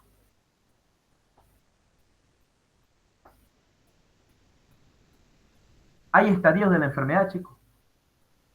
Y esto también es pregunta de examen. ¿Cuándo hay hipotiroidismo subclínico? Anotemos. Y acá hay un cuadrito muy bonito que me gustó de la gente, que dice que hay 4 grados del hipotiroidismo. Estos dos primeros se llaman, este de aquí, se llama hipotiroidismo subclínico. Y estos 3 y 4, hipotiroidismo clínico. Cuando es subclínico, la TSH está elevada, pero la T3 y T4 están normales. Están normales, la T3 y la T4 están normales, pero la TSH está elevada. Eso es hipotiroidismo subclínico. No hay clínica, solamente se ve en el laboratorio. Más el paciente no tiene ninguna clínica. En el grado 3 ya pues el T3 y T4 están bajas, o T4 específicamente baja y T3 normal puede estar, y la TSH está más aumentada todavía. Ahí ya hablamos de hipotiroidismo clínico, ¿no? Primario. Y en el grado 4, la TSH mucho más elevada, y la T4 y la T3 están todo bajo. Eso ya es grave, estadio grave. Puede presentarse un coma mixematoso. ¿Listo? ¿Y qué ven aquí, chicos, en estos rayos X de acá? ¿Qué le llama la atención? ¿Qué signo acá hay característico? ¿Qué signo radiográfico ven? En esta rayos Signo de X. la copa invertida. Muy bien, signo de la copa invertida igual a, ¿cuál es el diagnóstico? Derrame pericárdico. Muy bien, excelente, derrame pericárdico. Muy bien. Derrame pericárdico, y esto de aquí es una ascitis, ¿no? Cuando hay en estadio 3 o 4, específicamente estadio 4, cuando hay hipotiroidismo grave, aparece esto. Al inicio aparece esto de acá. Esto de acá, estos síntomas leves. Después al final ya es más complejo, e incluso esto puede llevar a un coma mixedematoso, ¿no? ¿Alguna pregunta, chicos? ¿Alguna duda? ¿Alguna pregunta del hipotiroidismo? ¿Alguna duda que tengan?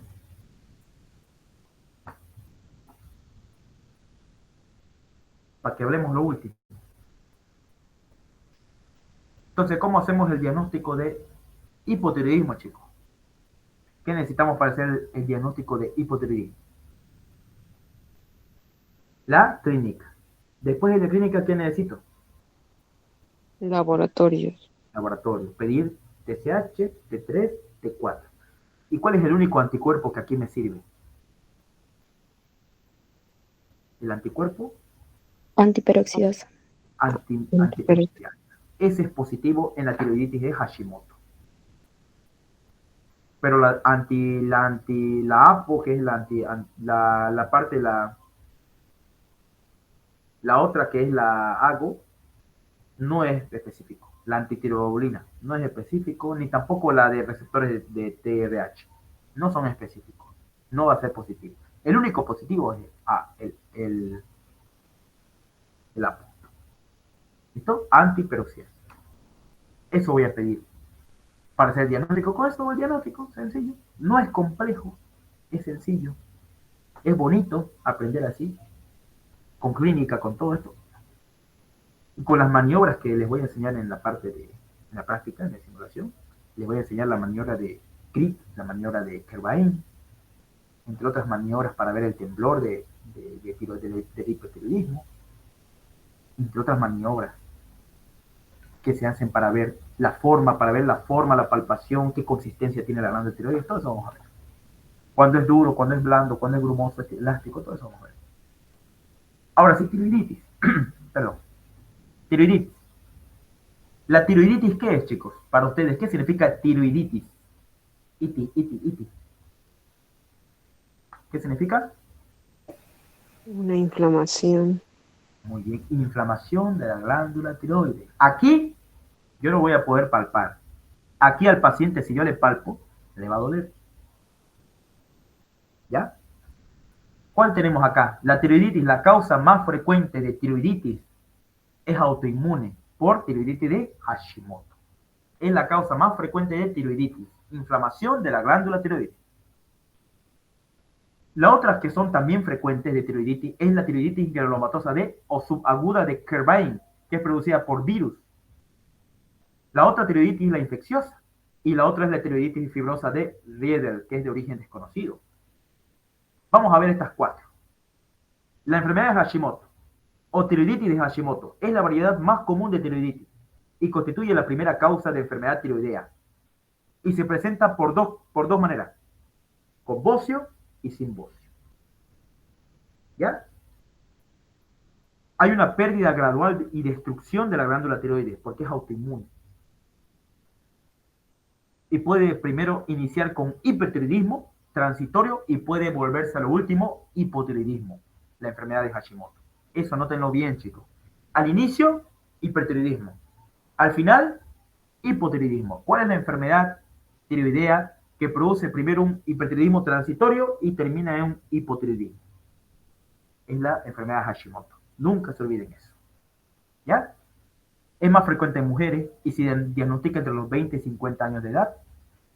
Y el modo de presentación es lo mismo, un bocio difuso, irregular, pseudonodular a la palpación y a veces multinodular, que eso es esa es la causa por la cual viene el paciente a consulta. ¿Y cuál era, chicos, el único anticuerpo positivo en la tiroiditis Hashimoto? ¿Cuál era? La Apo. APO. Apo. O la antiperoxiasa, ¿no? Muy bien. Esa es positiva. Sin embargo, la antitiroglobulina es negativa. ¿Por qué la antitiroglobulina en qué era positivo, chicos? La antitiroglobulina. ¿En cuál era positivo? En la enfermedad de Graves, ¿no? Muy bien. Y tiene varias formas de presentarse, chicos. La tiroiditis Hashimoto puede ser eutiroideo, con bocio nomás, y normal el paciente. Puede ser con hipo y con bocio, puede ser hipotiroidismo subclínico, puede ser un bocio en los adolescentes, un tiroiditis posparto igual, después del parto, ¿no? Una tiroiditis Hashigrap o Hashitoxicosis se dice porque es una mezcla de hiper con hipo. ¿Ya? Y no se olviden que el Hashimoto es el que más riesgo tiene a desarrollar linfoma, cáncer linfático. ¿Y cómo hacemos el diagnóstico de tiroiditis de Hashimoto? Sencillo, chicos, lo mismo. Clínico, laboratorial, hacemos ecografía, y si tenemos dudas de que es un cáncer de tiroides, hacemos el llamado PAF, punción con aguja fina. Esos 4 con eso hago el diagnóstico de tiroiditis Hashimoto. Clínico, bioquímico, laboratorial con TSH, antiperoxiasa, ecografía, pido de paso de tiroides, y punción tiroidea con aguja fina. 4.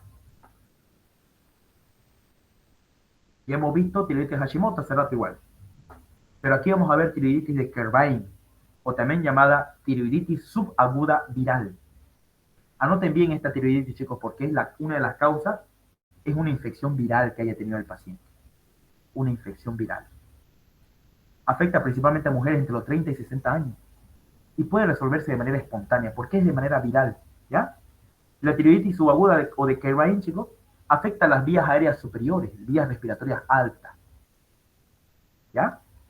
Por ejemplo, tiene antecedentes de que una persona haya tenido una infección a nivel de acá del oído, a nivel respiratorio, una sinusitis, una faringitis, una faringomidalitis, una mastoiditis, cualquier inflamación a nivel de las vías respiratorias altas, como antecedente, puede desarrollarme una tiroiditis de Kerbein. ¿Ya? El paciente va a venir a consulta frecuentemente con antecedentes de una infección por vías respiratorias altas, con antecedentes. Entonces uno ya tiene que pensar en tiroiditis de Kerbein. Y van a ver ustedes que a nivel del cuello se va a formar una lesión, un crecimiento leve de la glándula tiroides, dolorosa la palpación. Anoten bien, dolorosa la palpación, con fiebre, el paciente va a estar con escalofrío y va a estar con manifestaciones generales, mialgia, artralgia, astenia, y se irradia el dolor al oído. Esto es lo característico, chicos, de la tiroiditis Kerbein, que tiene fiebre y un dolor a nivel del cuello. Cuando ustedes le palpan al cuello, le duele al paciente. Esa es la clínica, chicos. Fiebre alta, signos de hipertiroidismo al inicio y al final siempre es transitorio nomás. Síntomas generales. Uno lo palpa la tiroides, está agrandada, pero le duele al paciente. ¿Cómo hacemos el diagnóstico? Laboratorial. T3 y T4 van a estar elevadas en la tiroiditis Kerbein. Anoten bien, T3 y T4 elevadas al inicio, con TSH disminuida en fase hipertiroidea. Porque tiene varias fases la tiroiditis Kerbein. Por ejemplo, aquí vamos a ver la tiroiditis de Kerbein. ¿Aquí está? Tiene varias fases, miren. Este resumen me gustó a mí porque tiene varias fases, miren. Fase prodrómica, tirotóxica, eutiroidea, hipotiroidismo. Aquí, en la fase hipertiroidismo de la tiroiditis Kerbein, es dolorosa el bocio. En las otras ya menos. ¿Ya? Entonces, lo bueno es que es transitorio y se puede curar por sí sola, de tiroiditis Kerbein. Y siempre se hace diagnóstico diferencial con una hemorragia intranodular, cáncer de la plástica tiroides, tiroiditis aguda infecciosa.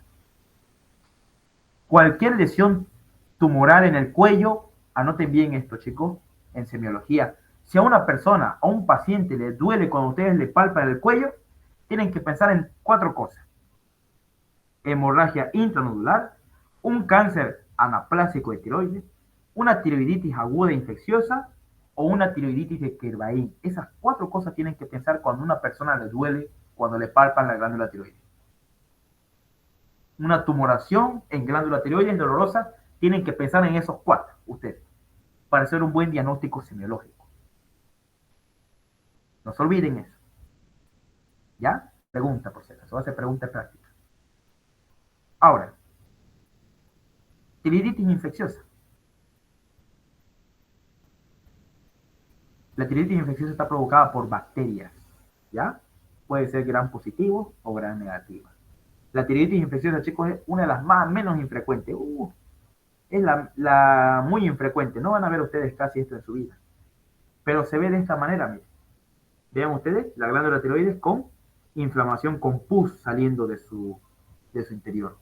Así se ve una tiroiditis infecciosa por bacterias gram positivas o gram negativas. Se dice tiroiditis aguda. Hay tiroiditis crónica que es producida por micobacterias, por hongos, ¿no? Y esto se ve frecuentemente en pacientes inmunodeprimidos cuando son adultos. Y cuando son niños, se ve por una fístula del seno piriforme. Esa es la causa más frecuente de tiroiditis infecciosa en niños. No se olviden, causa de tiroiditis infecciosa en niños, más frecuente, fístula del seno piriforme. En adultos, la inmunodepresión. ¿Listo? Y así se ve. Es muy infrecuente, chicos, no lo van a ver bien. Es muy infrecuente. Ustedes lo palpan al paciente esto y al paciente le duele, extremadamente le duele esa glándula tiroides. ¿Ya? Puede tener hipertiroidismo transitorio también. Una tumoración dolorosa que fluctúa, que sale pus o que tiene pus en su interior, con fiebre, con disfagia, con odinofagia, disnea, estridor, disfonía. Es dura, ustedes la palpan y es dura, no es blanda. ¿Listo? ¿Qué significaba, chicos, disfagia? ¿Qué era disfagia? Dolor al tragar. Disfagia es dolor al tragar o dificultad para tragar o deglutir los alimentos. ¿Ya? Disfagia es dificultad para deglutir alimentos. Y odinofagia es dolor al deglutir los alimentos. Así, ¿ya? Aquí está un resumen muy bonito de la tiroiditis aguda o absceso tiroideo. Causa más frecuente, estafilococo aureus, ¿no? Causa más frecuente. En los niños por una fístula del seno piriforme y en los adultos por inmunodepresión. Aquí está un resumen muy bonito, miren, me gustó. Hay leucocitosis en laboratorio. El diagnóstico con este tiroiditis infecciosa es sencillo. Es clínico. Ustedes viendo esto le duele al paciente al palpar. Laboratorio hay leucocitosis, neutrofilia. Sencillo, ¿no es? La TSH, la T4 no es tan relevante acá. Van a estar muy variados. A veces está normal nomás.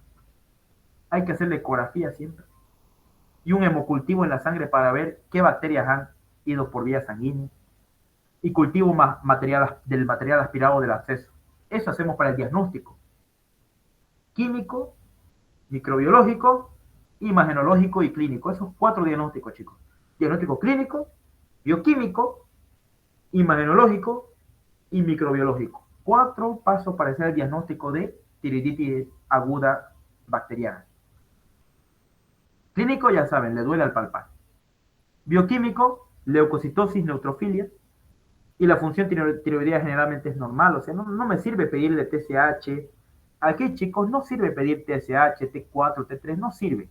Porque está normal. ¿Ya? En la gran mayoría de los casos, aquí, en tiroiditis infecciosa. No se olviden. Y el diagnóstico imagenológico es ecografía, van a ver ustedes el líquido que puede indicar un absceso a nivel de la tiroides. Vamos a ver pronto una clase de ecografía tiroidea, ¿no? Y en microbiológico siempre hacemos hemocultivo y el cultivo del material aspirado. Esos 4 diagnósticos, chicos. Clínico, bioquímico, la parte de imagenológico y microbiológico. 4 tipos, 4 pasos para hacer el diagnóstico. Sencillito, fácil. ¿Ya? Tiroiditis de Kervain solamente es 3 solamente. Clínico, laboratorial y imagenológico. ¿Listo? Y la última. Si tienen preguntas, pregunten. La tiroiditis de Riedel, la última, es una de las tiroiditis más raras que hay porque produce una fibrosis a nivel del parénquima tiroideo. O sea, produce bocio, pero produce un bocio duro, fibroso. Ustedes van a palpar la tiroides y es como una piedra. Se llama también tiroides leñosa porque es dura la tiroides en la tiroiditis de Riedel. Y hay 2 tipos, con fibrosis multisistémica y aislada. La aislada es la más frecuente. ¿Ya? La clínica es que puede producir con hipoparatiroidismo. ¿Por qué? Porque va a invadir y va a destruir las glándulas las glándulas paratiroideas, ¿no? Y esta masa de acá, esta tiroiditis de Riedel, su característica es de que invade tejidos peritiroideos, o sea, invade al nervio laringio recurrente que pasa por acá, invade a la cadena simpática, invade a distintas estructuras, incluso la tráquea, invade. Y es muy difícil de sacar este tumor. Hace confundir como si fuera un cáncer de tiroides. Pero no es así. Es una forma granulomatosa nomás. ¿Ya? Tiroiditis se llama fibrosa de Riedel porque hace fibrosis y se adhiere a tejidos vecinos. ¿Listo? Me puede producir el famoso síndrome de Horner cuando obstruye la cadena simpática. Porque este de aquí es muy característico que haga invasión. ¿Cuál es la teoría? ¿Se acuerdan del síndrome de Horner? Enoftalmia, optosis, miosis y anhidrosis de esa cara. Eso es el síndrome de Horner, ¿no? Producido por tiroiditis de Riedel. ¿Cuál es el diagnóstico diferencial? Carcinoma anaplásиco tiroides. ¿Listo? Y aquí hay una ecografía de cómo nosotros estamos viendo la glándula tiroides con un contenido hipocogénico en el lóbulo derecho de la tiroides, compatible con una cicatrización y fibrosis de la glándula tiroides. Ahí está, ¿no? Un poco de tiroiditis de Riedel, un resumen muy bonito. El diagnóstico directamente es con una biopsia. No pedimos T3, T4, no pedimos nada de eso, ni FSH, no pedimos nada. Directamente es clínico y hacemos una punción con aguja para hacer el diagnóstico. Biopsia. Nada más el diagnóstico. Y con una ecografía. 3 entonces, chicos. Clínico, ecografía y biopsia de esa glándula tiroides que está dura. ¿Hasta aquí alguna pregunta que tengan? ¿Se entendió bien tiroiditis aguda de Kervain y tiroiditis infecciosa y tiroiditis de Riedel? ¿Se entendió bien, chicos? ¿Alguna pregunta que tengan sobre el tema? ¿Se entendió excelente o no se entendió? Sí, Sí, se se entendió. entendió. Muy bien. Entonces, como se entendió, vamos a ver este caso clínico. A ver, miren, a ver, chicos. Un caso clínico fue así similar, ¿ya? Al que hubo en el examen. Un caso así clínico así como este, muy similar. ¿Qué nos dice? Anoten bien y vean todos sus conocimientos en uno solo. Mujer de 35 años. Acude ¿a qué? A consulta por un cuadro de 1 año de evolución. Anoten bien eso. Caracterizado por un aumento de peso, fatiga, constipación e intolerancia al frío. ¿Ya? A la exploración física, frecuencia cardíaca 52, está bradicárdica. Frecuencia respiratoria 80, uy, está muy alto. La tensión arterial está 110, 70, está un poco hipotensa. Índice de masa corporal 27, está un poco elevado. Aumento del tamaño de la tiroides de forma simétrica y sin nódulos. No dolorosa la palpación. ¿Ya? Y en el perfil tiroideo aparece la T3 y T4 bajas. Vamos a poner acá. T3 y T4 están, ¿cómo están las T3 y T4, chicos? ¿Altas o bajas? Baja. Disminuida. Disminuida, muy bien. ¿Y cómo está la TSH? Elevada. Elevada, ¿no? Muy bien. Así más o menos el examen. ¿Ya? Práctico y teórico. Y contiene, mire, anticuerpos anti-TPO. ¿Qué era TPO, chicos?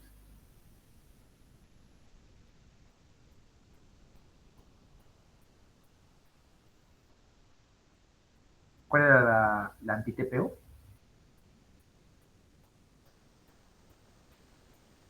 Antiperoxiasa, ¿no? Otro nombrecito. Y también es antitirologurina.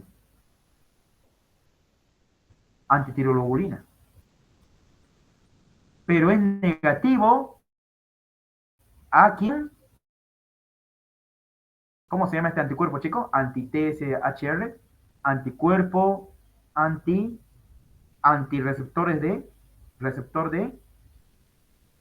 antireceptor de TSH. Así se llama. Es negativo. La antitirologurina es positivo y antiperoxiasa es positivo. Pero menos el antireceptor de TSH. ¿Cuál es el diagnóstico más probable, chicos? Aquí tienen 4 diagnósticos probables de lo que hemos visto la noche de hoy. ¿Cuál es el diagnóstico más probable? ¿Cuál creen ustedes, chicos, que es el diagnóstico más probable de este caso?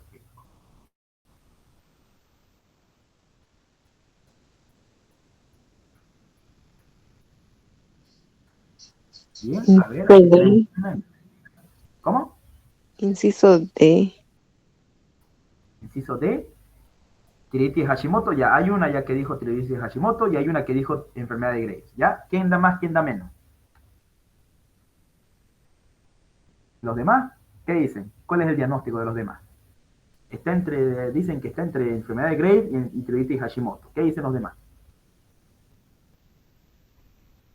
Enfermedades graves. ¿Ya? Hay otra enfermedad de Graves. ¿Ya? ¿Quién más? Unos dos más, a ver. Tu opinión. Vamos, chicos. Participen. Pongan en práctica lo que han aprendido. Auxi en el chat igual Daniela dijo que era la C. La C, ya, Daniela. Todos dicen enfermedad de Graves, ¿no? Bien. Excelente, gracias. ¿Y quién más? Uno que encienda su micrófono y que diga el último. ¿Enfermedad de Graves o Hashimoto?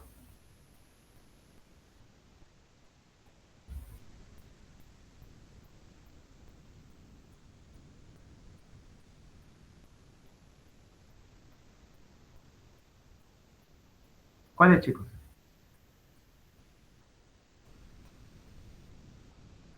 A ver, ya. Evaluemos cada parte.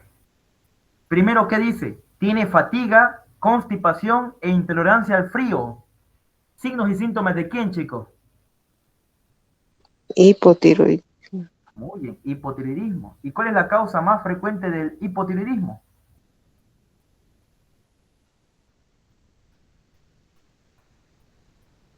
Tiene bradicardia, tiene tensión arterial, hipotensión, está obesa.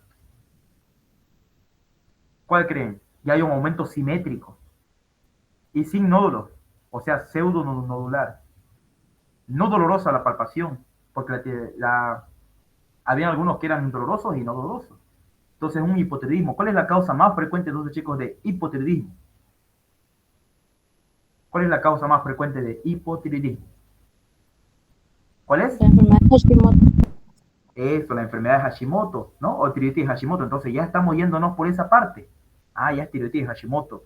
Pero miren, ¿qué nos dice el laboratorio? Nos dice que hay un perfil tiroideo T3 y T4 están disminuidas. ¿Qué está? Hipotiroidismo, ¿no? Y la TSH elevada. Hipotiroidismo. Clínico. Porque si fuera, miren, aquí dice anticuerpos anti-TPO, pero si hace tan positivo, ¿está bien? Y antitirolurina también es positivo. Y en la tiroiditis Hashimoto también puede ser peroxidasa positivo y TG positivo, también puede ser.